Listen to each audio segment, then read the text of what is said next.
Hi, I'm Teacher Tink. Today, I'd like to teach you how good writers make lists to help them answer a question in their writing. Sometimes writers want to answer a question like, what's your favorite place?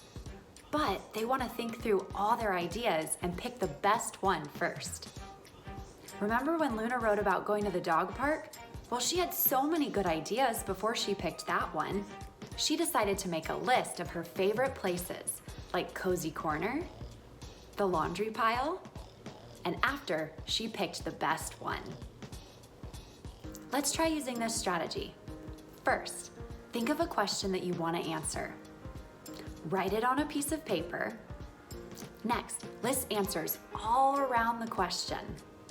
Now share your list with someone and pick the one that you have the most to say about or have the strongest feeling. That's it. Now you're ready to try practicing this strategy, maybe even with one of mine and Luna's writing prompts. See you next time.